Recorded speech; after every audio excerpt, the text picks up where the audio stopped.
অসমৰ সাম্প্ৰতিক পৰিস্থিতিত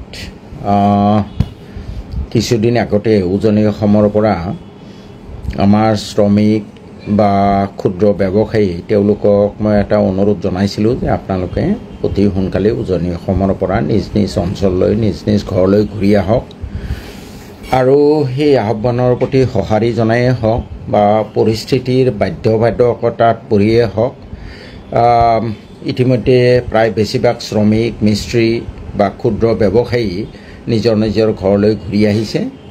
যোৱা কেইদিনমান মই কেইবাটাও ফোন পাইছোঁ আমাৰ শ্ৰমিকসকলৰ পৰা বা ক্ষুদ্ৰ ব্যৱসায়ীসকলৰ পৰা যে এতিয়া আমি কি কৰা উচিত। কিছু দুই একে এনেকুৱাও কৈছে যে আমি যিবোৰ ঠাইত কাম কৰিছিলোঁ বা যিবোৰ ঠিকাদাৰৰ অধীনত কাম কৰিছিলোঁ তেওঁলোকৰ তলতীয়া কোনোবা কৰ্মচাৰী বা মেনেজাৰ আদি আমাক ফোন কৰি আছে, আকৌ যাবলৈ কৈ আছে। এনে অৱস্থাত আমি কি কৰা উচিত। সেইকাৰণে মই ভাবিলোঁ যে ব্যক্তিগতভাৱে এজনকৈ এই পৰামৰ্শ দিয়াতকৈ ফেচবুক লাইভ যোগেদি মই মোৰ মতামতখিনি ব্যক্ত কৰাটো ভাল। বাকী আশা কৰোঁ সকলোৱে অলপ চিন্তা চৰ্চা কৰিব এই মতামতখিনিৰ ওপৰত। প্ৰথম কথাটো হ'ল মই আগতেও কৈছোঁ বহুবাৰ যে বৰ্তমান ৰজাঘৰীয়াৰ প্ৰচেষ্টাত অসমত এটা অপ্ৰীতিকৰ পৰিস্থিতি বা সাম্প্ৰদায়িক সংঘৰ্ষ লগাবলৈ চেষ্টা কৰি থকা হৈছে, বিশেষকৈ 2026 চনৰ নিৰ্বাচনক কেন্দ্ৰ কৰি। আৰু মই এই কথাও আগতে সন্দেহ প্ৰকাশ কৰিছিলোঁ যে উজনি অসমত যি মিয়া অসমীয়া সংঘাত বা হিন্দু মুছলমান সংঘাতৰ সৃষ্টি কৰিব বিচৰা হৈছে ৰজাঘৰীয়াৰ পৃষ্ঠপোষকতাত, এই ষড়যন্ত্ৰ অনাগত 1.5 বছৰত আৰু তীব্ৰৰূপে চলাই থকাৰ সম্ভাৱনা আছে। তাৰোপৰি মই সিদিনাখন ফেচবুক লাইভত কৈছিলোঁ যে যিহেতু গোটেই উজনি অসমৰ গোটেই মানুহক সাঙুৰিব নিশ্চয়কৈ নোৱাৰি, কিন্তু ৰজাঘৰীয়াৰ আঙুলিৰ হেলনত কিছুমান সংগঠনৰ নেতাই বা কিছুমান মানুহে যিহেতু আপোনালোকৰ উপস্থিতি উজনি অসমত বিচৰা নাই বা এই ক্ষেত্ৰত বিদ্যুৎ মহলে সেই প্ৰেক্ষাপটত যিধৰণে তেওঁলোকৰ মতামত দাঙি ধৰিব লাগিছিলে সেইধৰণে আপোনালোকৰ প্ৰতি বৰ বেছি সঁহাৰিও নাই। এই ক্ষেত্ৰত অৱশ্যে এজন ৰাজনীতিবিদ অখিল গগৈ ডাঙৰীয়া, তেওঁৰ স্থিতি সুকীয়া।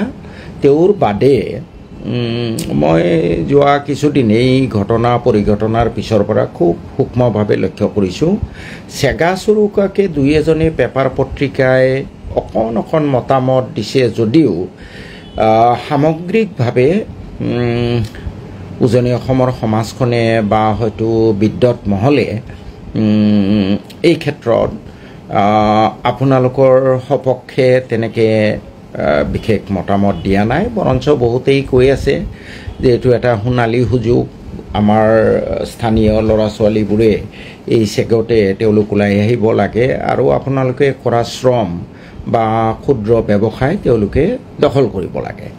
গতিকে এনে প্ৰেক্ষাপটত মোৰ মতামত হ'ল যে আমাৰ যিসকল শ্ৰমিক মিস্ত্ৰী বা ক্ষুদ্ৰ ব্যৱসায়ী উজনিৰ পৰা গুচি আহিছে বা এতিয়াও আহি আছে, তেওঁলোকে সদ্যহতে উজনিলৈ কাৰোবাৰ ফোন কলতে যোৱাৰ চিন্তাটো বাদ দিয়াই ভাল আপোনালোকে, কাৰণ ৰজাঘৰীয়াৰ অপচেষ্টা অনাগত দিনতো অব্যাহত থাকিব।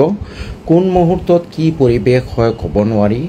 গতিকে পৰিৱেশ পৰিস্থিতি শান্ত নোহোৱালৈ বা এনেকুৱা এটা আত্মবিশ্বাস ঘূৰি নহালৈ যে আমি সকলোতে নিৰাপত্তা পাম, আপোনালোকে উজনিলৈ কাম কাজ বিচাৰি বা সৰু সুৰা ব্যৱসায় বিচাৰি নোযোৱাই ভাল। আৰু এই ক্ষেত্ৰত মই আৰু এটা কথা অনুৰোধ কৰিম যে তেওঁলোকৰ প্ৰতি কোনো ধৰণৰ বিদ্বেষ ভাৱো ৰাখিব নালাগে। যিসকলে কৈছে মতামত ব্যক্ত কৰিছে যে আমাৰ ল'ৰা ছোৱালীবোৰে এই কামবোৰ কৰিব লাগে, আমি তেওঁলোকক স্বাগতম জনাইছোঁ, কৰক, আপোনালোকৰ আমাৰ কোনো আপত্তি নাই।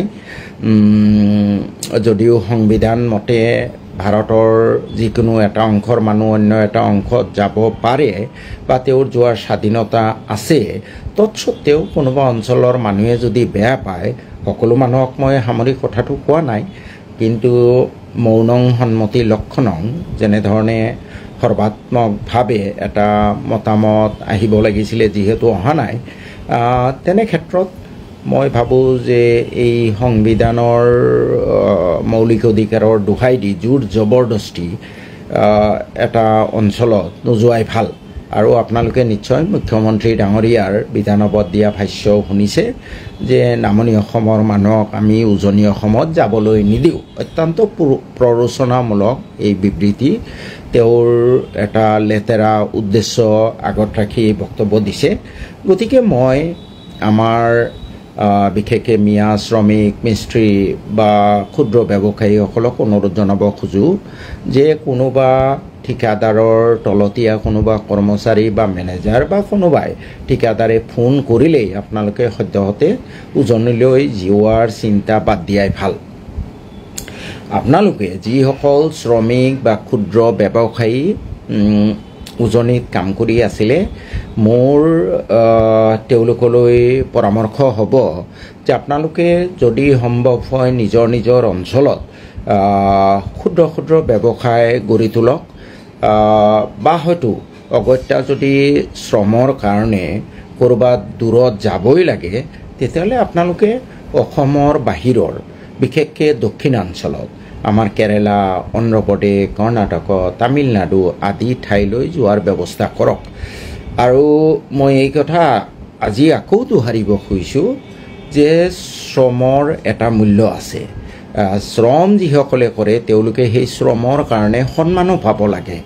মোৰ এতিয়াও যথেষ্ট মই আনন্দৰে স্মৰণ কৰোঁ যে কোভিডৰ সময়ত খুব সম্ভৱ তেলেংগানাৰ মুখ্যমন্ত্ৰী বা অন্ধ্ৰপ্ৰদেশৰ মুখ্যমন্ত্ৰী বা কেৰেলাৰ কোনোবা এজন মুখ্যমন্ত্ৰীয়ে কৈছিল যে বাহিৰৰ যিসকল শ্ৰমিক আমাৰ ৰাজ্যত আছে তেওঁলোক আমাৰ কাৰণে অতিথি, তেওঁলোকক সকলো ধৰণৰ সা সুবিধা দিয়াটো আমাৰ পবিত্ৰ দায়িত্ব আৰু কৰ্তব্য। গতিকে সেই অঞ্চলবোৰত যিবোৰত হিন্দুত্ববাদী শক্তিয়ে হিন্দু মুছলমানৰ মাজত বিভাজন ঘটোৱাৰ প্ৰৱণতা যথেষ্ট কম, বা হিন্দুত্ববাদী শক্তিৰ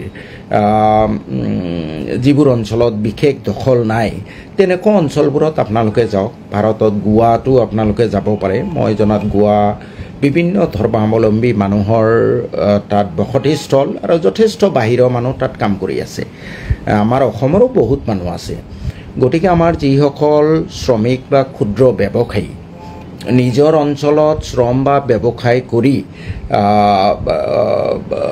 জীৱন ধাৰণ কৰাটো অসম্ভৱ বুলি ভাবে, তেওঁলোকেও আমাৰ এই ভাৰতৰ দক্ষিণাঞ্চলত তামিলনাডু, কেৰালা, কৰ্ণাটক, অন্ধ্ৰপ্ৰদেশ, তেলেংগানা আদি ৰাজ্যলৈ যাওক, গোৱালৈ যাওক। এনেকুৱা আৰু বহুত ৰাজ্য আছে, মোৰ ঠাউকতে মনত পৰা নাই, তেনেবোৰ ঠাইলৈ যাওক। নাইবা যদি সম্ভৱ হয় নিজৰ অঞ্চলতে বিভিন্ন ধৰণৰ ব্যৱসায় বাণিজ্য স্থাপন কৰাৰ কাৰণে চেষ্টা কৰক। বহুতে প্ৰশ্ন কৰে, ইয়াৰ আগতে ফেচবুক লাইভত আহোঁতে বহুতে কৈছিলে যে এতিয়া যিসকলে শ্ৰম কৰে তেওঁলোকে ব্যৱসায় বাণিজ্য কেনেকৈ কৰিব, তেওঁলোকৰ মূলধন নাই। এইটো বৰ বিশ্বাসযোগ্যতা থকা যুক্তি নহয়, কাৰণ ব্যৱসায় বাণিজ্য কৰিবলৈ যে হয় বহুত মূলধনৰে প্ৰয়োজন তেনেকুৱা নহয়। আৰম্ভ কৰোঁতে অলপমান পইচাৰে ব্যৱসায় আৰম্ভ কৰিব পাৰি। সিদিনাখন মই উদাহৰণ দিছিলোঁ হোজাইৰ এজন মানুহৰ কথা। তেওঁ মাত্ৰ 7,000 টকাৰে পুৰণা মটৰচাইকেল কিনি বিক্ৰী কৰা ব্যৱসায় আৰম্ভ কৰি এতিয়া তেওঁ ডিলাৰশ্বিপ লৈছে, কেইবা কোটি টকাৰ মালিক। ঠিক তেনেকৈ মই উদাহৰণ দিছিলোঁ আমাৰ মন্দিয়াৰ বাৰেক হাৰ্ডৱেৰ, যিজন বাৰেকে মই ক্লাছ 8ত পঢ়োঁতে মন্দিয়াত দেখিছিলোঁ চাইকেলৰ পাম্প দিছিলে, হাফ পেণ্ট এটা পিন্ধি। সেই বাৰেক আজি কেইবাশ কোটি টকাৰ মালিক। বৰপেটা জিলাত বোধহয় আটাইতকৈ বেছি দামী গাড়ীৰ মালিক হ'ল বাৰেক, মাৰ্চিডিজ বেঞ্চ, একদম টপ ব্ৰেণ্ডৰ মাৰ্চিডিজ বেঞ্জ তেওঁৰে আছে, তেওঁৰ আণ্ডাৰত প্ৰায় 200 শ্ৰমিক কাম কৰি আছে। তেওঁ যি মূলধন লৈ ব্যৱসায় আৰম্ভ কৰিছিল বোধহয় 100-200 টকাৰ বেছি নহয়, অকল চাইকেলৰ পাম্পটো তেওঁৰ হাতত আছিলে। তেওঁ আজি নামনি অসমৰ ভিতৰত আটাইতকৈ ডাঙৰ ব্যৱসায়ী। গতিকে মন কৰিলেই চন কৰিব পাৰি। আমাৰ এনেকুৱা কথা নাই যে লাখ টকা লাগিব বিজনেছৰ কাৰণে, 2000, 3000, 5000 টকাৰেও বিজনেছ আৰম্ভ কৰিব পাৰি। বিজনেছৰ কাৰণে যিটো আটাইতকৈ দৰকাৰী কথা সেইটো হ'ল কঠোৰ পৰিশ্ৰম। কঠোৰ পৰিশ্ৰম কৰিব লাগিব, বিজনেছত সততা থাকিব লাগিব আৰু আপোনাৰ মাত কথা মিঠা হ'ব লাগিব। আৰু বিজনেছ কি বিষয়ত কৰিব, আমাৰ বহুতৰে টকা পইচা আছে, বিজনেছ কি বিষয়ত কৰিব সেইটোৰ কাৰণে কোনো গৱেষণাৰো প্ৰয়োজন নাই। ৰাতি শুই শুই যদি আপুনি ভাবে যে মোৰ গাঁৱলৈ বাহিৰৰ পৰা কি কি বস্তু আহে, তাৰ কাৰণে আমি আমাৰ এই অঞ্চলটোতে, আমাৰ গাঁৱতে বা আমাৰ পঞ্চায়ততে হোলচেলাৰ মানে ব্যৱসায়ৰ ব্যৱস্থা কৰিম। ধৰি লওক যে আমাৰ আলুপট্টিত এতিয়া ব্যৱসায় কৰিবলৈ হ'লে যে আমাৰ নদীৰ সিপাৰৰ পৰা কি কি বস্তু আহে, দলগুমা বা গোৱালপাৰা বা গুৱাহাটীৰ পৰা কি কি বস্তু আহে, আমি সকলো বস্তুৰে হোলচেলাৰ এই আলুপট্টিৰ পকী ৰাস্তাৰ দুয়োপাৰে কৰিম। চাব আপোনালোকে, আমাৰ মানুহটো যথেষ্ট আছে, যথেষ্ট বস্তু আমি দৈনন্দিন জীৱনত ভোগ কৰি থাকোঁ। ভাত খোৱাৰ পৰা কাপোৰ কানি আদিলৈ বহুত বস্তু আমাৰ প্ৰয়োজন হয়। গতিকে সেই বস্তুবোৰ আমাৰ বাহিৰৰ পৰা নানি যদি আমাৰ গাঁওখনতে বা গাঁও পঞ্চায়তৰ ভিতৰতে হোলচেলাৰৰ ব্যৱস্থা থাকে, তেতিয়াহ'লে আপুনিও দুপইচা পাব আৰু আমাৰ ৰাইজেও দুপইচা কমত বা অলপ কম কষ্টতে, সময়টো এটা ইনভেষ্টমেণ্ট। আপুনি আলুপট্টিৰ পৰা দলগুমালৈ যাবলৈ বা চিমলিতলালৈ যাবলৈ বা নগৰবেৰা যাবলৈ বা গোৱালপাৰা যাবলৈ বা গুৱাহাটীৰ যাবলৈ যথেষ্ট সময় আপুনি খৰচ কৰিবলগীয়া হয়। ধৰি লওক গুৱাহাটীৰ যিটো দাম সেইটো দামতে আপুনি নগৰবেৰাত বিক্ৰী কৰিছে বা তাতকৈ এটকা বেছি বিক্ৰী কৰিছে, তথাপি আমাৰ ৰাইজৰ কাৰণে সেইটো লাভজনক হ'ব। এইকাৰণেই যে তেওঁ সময় খৰচ কৰিব লগা নহ'ব। তেওঁ এটকা বেছি দি হ'লেও আলুপট্টিত যদি বস্তুটো পায়, তেওঁ নগৰবেৰা বা চিমলিতলা বা গোৱালপাৰা বা গুৱাহাটীৰ পৰা বস্তুটো কিনাতকৈ আলুপট্টিৰ পৰাই কিনিব, কাৰণ তেওঁৰ সময় ৰাহি হ'ব। সেই সময়খিনি তেওঁ বেলেগ কামত খৰচ কৰিব পাৰিব। মই জাষ্ট আলুপট্টি এটা উদাহৰণ দিছোঁ। তেনেকৈ আমাৰ প্ৰত্যেক অঞ্চলতে, অসমৰ প্ৰতিটো অঞ্চলতে বিভিন্ন ধৰণৰ ব্যৱসায় আৰম্ভ কৰিব পাৰি।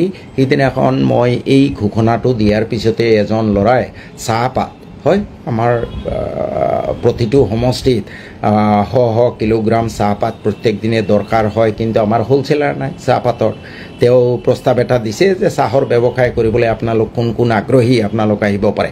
ঠিক তেনেকৈ আপোনালোকে চকু মুদি বিভিন্ন বিষয় আছে এনেকুৱা যিবোৰৰ আমি হোলচেলাৰ আমাৰ সেই নিজৰ অঞ্চলবোৰত কৰিব পাৰি। আপোনালোকে ডিষ্ট্ৰিবিউটৰৰ পৰা আনি পেলাই হোলচেলত বিক্ৰী কৰিব, তাতে এটা আপোনালোকেও কমিশ্যন পাব, ৰাইজৰো বহুত সহায় হ'ব।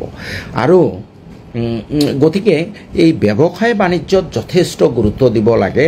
আৰু ব্যৱসায় সংস্কৃতত কথা এষাৰ মই বাৰে বাৰে পুনৰুক্তি কৰি আহিছোঁ, বাণিজ্যে বসতি লক্ষ্মী। বাণিজ্যতহে লক্ষ্মী বাস কৰে। প্ৰকৃত যদি আপুনি ধনৱান হ'ব বিচাৰে, বাণিজ্য কৰাৰ বিকল্প নাই, ব্যৱসায় কৰাৰ বিকল্প নাই, ব্যৱসায় কৰিব লাগিব।